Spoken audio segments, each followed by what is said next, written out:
Good morning, dear students. My name is Ferhan Mazher, and the subject today we are studying is Cambridge O Levels Physics 5054. This is a series of videos I'm working on, and they are about the solar system. And this is the new topic which has been added into the syllabus of the Physics 5054, and it will be assessed in the exams from the May-June 2023.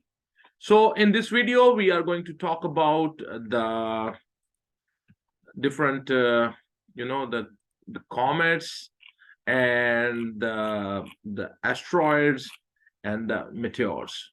So let's start today's video, and here we go.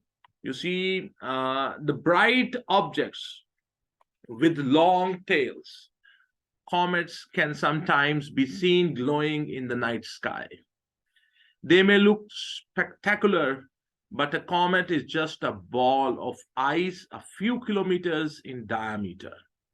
Many comets orbit the sun, but their orbits are very long and they spend most of the time in the far reaches of the solar system. They can be seen when their orbits bring them close to the sun for a few weeks. A comet's tail is made as it nears the sun and begins to melt. A vast plume of gas, millions of kilometers long, is blown out by the solar wind. The tail is what you see, shining as sunlight catches it. Comets called periodics appear at regular intervals. Some comets reach speed of 2 million kilometers per hour as they near the sun. Far away from the sun, comets slow down to about 1,000 kilometers per hour. That is why they stay away for so long. The visit of the Hale-Bopp comet in 1997 gave one of the brightest view of a comet since 1811, visible even from brightly lit cities. The Shoemaker-Levy 9 comet smashed into Jupiter in July 1994, with the biggest crash ever witnessed. The most famous comet of all is Halley's Comet. So here we have a comet, and now we are going to talk about the Halley's Comet. Halley's Comet is named after the British scientist Edmund Halley, 1656 to 1742. He predicted that the comet would return in 1758, which was 16 years after his death. It was the first time a comet's arrival had been predicted. Halley's Comet orbits the sun every 76 years. Its orbit loops between Mercury and Venus and stretches out beyond Neptune. The Chinese described a visit of Halley's Comet as long ago as 240 BC. When Halley Comet was seen in AD 837, Chinese astronomers wrote that its head was as bright as Venus and its tail stretched right through the sky. So this is the one diagram of the one photo of the Halley's Comet come close to Earth in 1986. Its next visit will be in the 2061. King Harold of England saw the comet in 1066 when he was defeated by William the Conqueror. A few months later, people took the comet's visit as an evil omen. Halley's Comet was embroidered on the Bayeux tapestry, which shows Harold's defeat by William. So this is the Halley's. I have also this is Halley's comet. So Let's go to the next. And this is about the asteroids. Asteroids, they are the lumps of rock that orbit the sun, are called asteroids. They are also known as minor planets. Most asteroids most asteroids are in the asteroid belt, which lies between Mars and Jupiter. You see, this is the Jupiter, this is the Mars, and between them we have this asteroid belt. Most asteroids, more than 1 million, orbit the sun in the asteroid belt between the Mars and the Jupiter. I can show you. I have, you see this diagram also. Jupiter here, Mars here, and between them we have this asteroids belt. Okay, so some distant asteroids are made of ice and orbit the sun beyond Neptune. A few asteroids come near Earth. These are called near Earth objects, NEOs. The first asteroids to be discovered was Ceres in 1801. It was detected by Giuseppe Piazzi, one of the celestial police whose mission was to find a missing planet. So this word's pronunciation is quite Ceres. I'm sorry if I'm pronouncing it wrong. Ceres is the biggest asteroid at 940 kilometers across and 0.0002% of the Earth's mass. Okay, so the Galileo space probe took close-up pictures of the asteroids Jasper and Ida in 1991 and 1993. These are more than 1 million. There are more than 1 million asteroids bigger than 1 kilometer across. More than 200 asteroids are more than 100 kilometer across. The Trojan asteroids are a group of asteroids that follow the same orbit as Jupiter.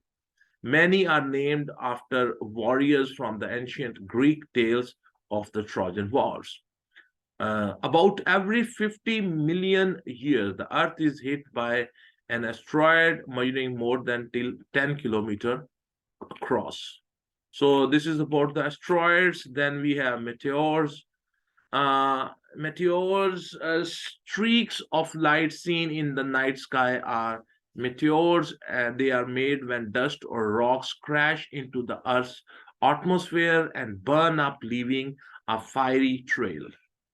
Meteoroids are the billions of tiny rocks that hurtle around the solar system. Most are no bigger than a pea. Most meteoroids are very small and burn up when they enter the Earth's atmosphere. Shooting stars may look like stars shooting across the night sky, but they are actually meteors. Meteor showers are bursts of dozens of shooting stars that occur as Earth hits dust left by a comet. Although meteors are not stars, meteor showers are named after the constellations they seem to come from. The heaviest showers are the Quadrantids, 3rd January, the Persieds, 12th August, and the Geminids, 13th December. Meteoroids are large space rocks that penetrate right through the Earth's atmosphere and reach the ground. A large meteoroid could hit the Earth at any time. So this crater in the Arizona is one of the few large.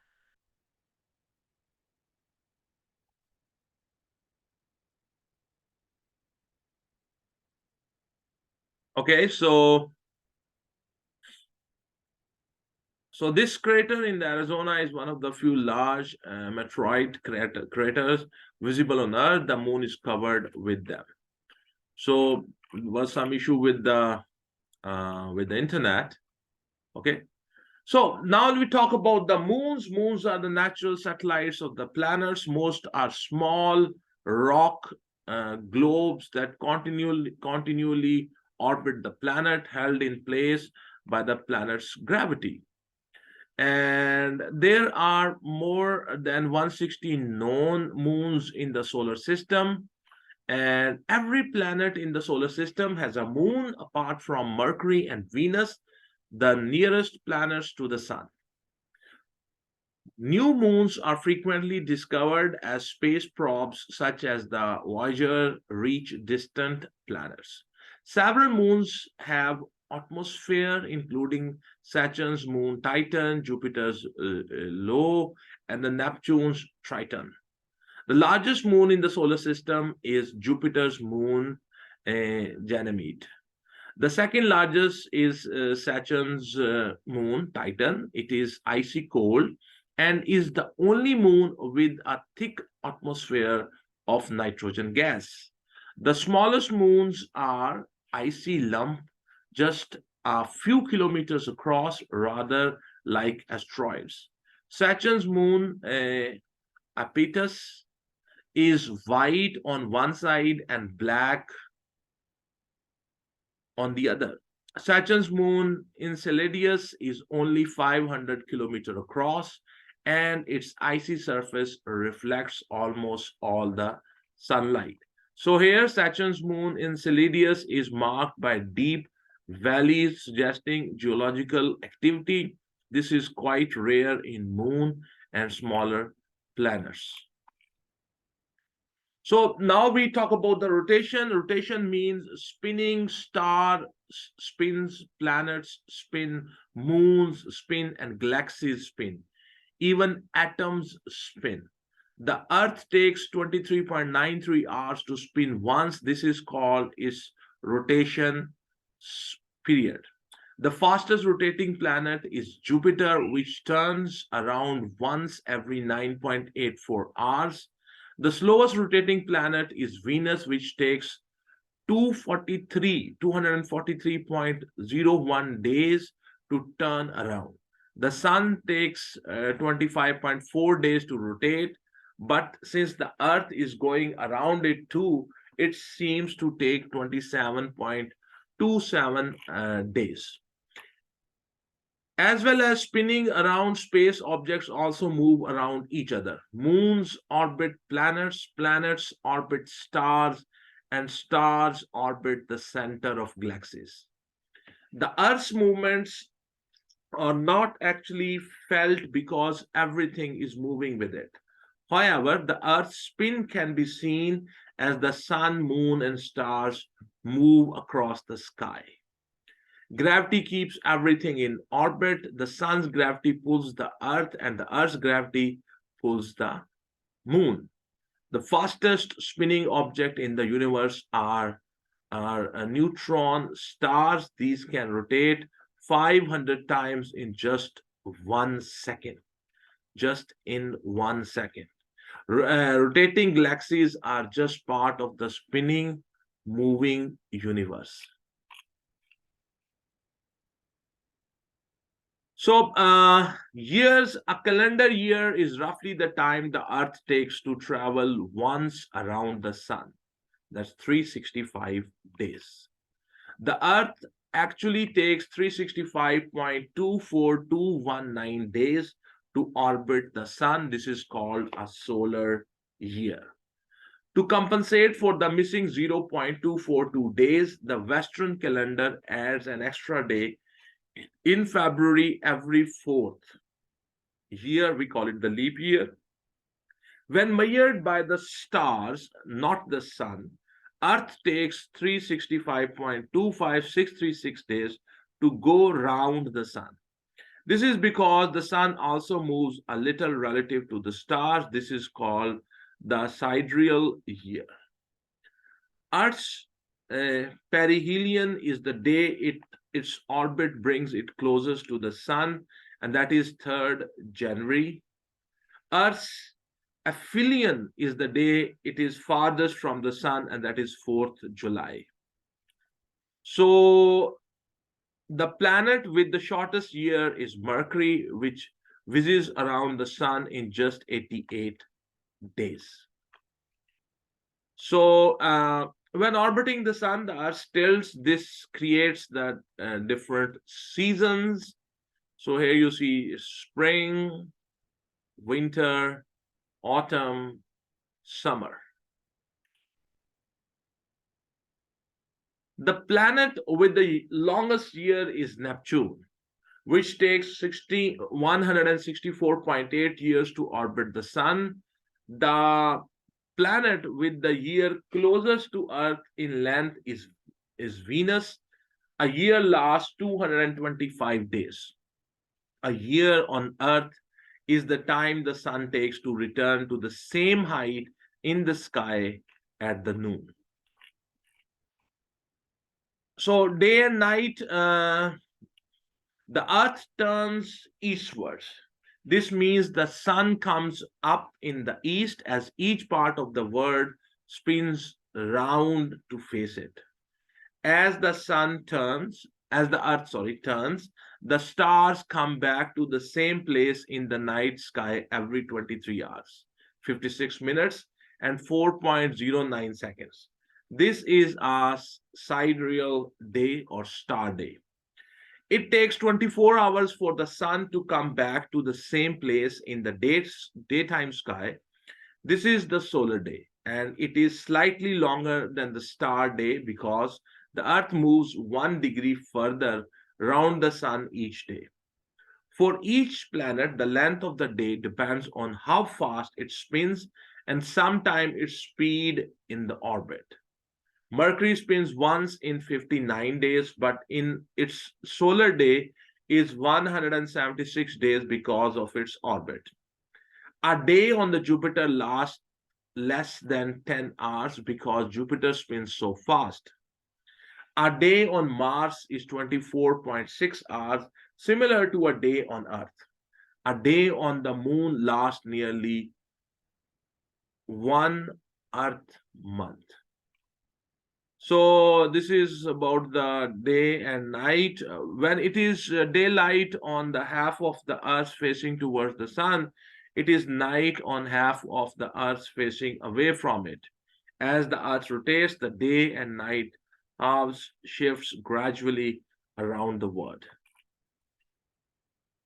Then we talk about the atmosphere. The gases held around a planet by its gravity make up the atmosphere.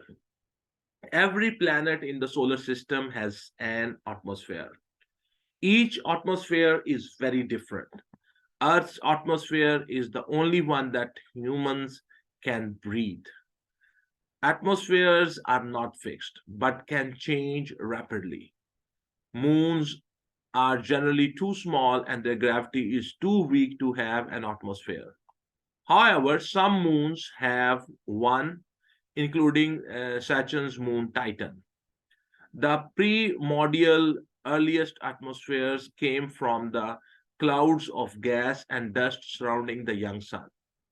If the Earth and the other rocky planets had primordial atmospheres, they were stripped away by the solar wind. Earth's atmosphere was first formed from gases pouring out of volcanoes. Jupiter's atmosphere is partly primordial, but it has been altered by the sun's radiation and the planet's own internal heat and lighting storms. Earth's unique atmosphere shields humans from the sun's dangerous rays as well as providing oxygen and water. The oxygen in Earth's atmosphere was formed entirely by plants. So, the water is commonly found as a solid, a liquid, and a gas. Water is a compound of the elements hydrogen and oxygen with the chemical formula H2O. Ice floats because water is the only substance less dense, heavy as a solid than as a liquid. So over 70% of Earth's surface is covered in water. This is why it looks blue from the sky. Water is fundamental, basic to all life. 70% of the human body is made up of water. Earth is the only planet in the solar system to have liquid water on its surface. Neptune has a deep ocean of ionized water beneath its atmosphere of helium and hydrogen. Dried up riverbeds show that Mars probably once had water on its surface. There is ice at both the poles and probably underground as well. In 1998, a space probe found signs of frozen water on the moon. The Earth's ocean cover more than 360 million kilometers square of the planet. Jupiter's moon, Europa, may have oceans of water beneath its icy surface, and it is a major target in the search for life in the solar system. So, my dear students, this is it. The solar system from this book this chapter has been completed. Uh, so my suggestion to you is watch more and more documentaries on the solar system, and that will help you to realize, to imagine, and to understand these facts and figures, and you will master this concept. So thank you very much for watching this video. Have a good day. God bless you all.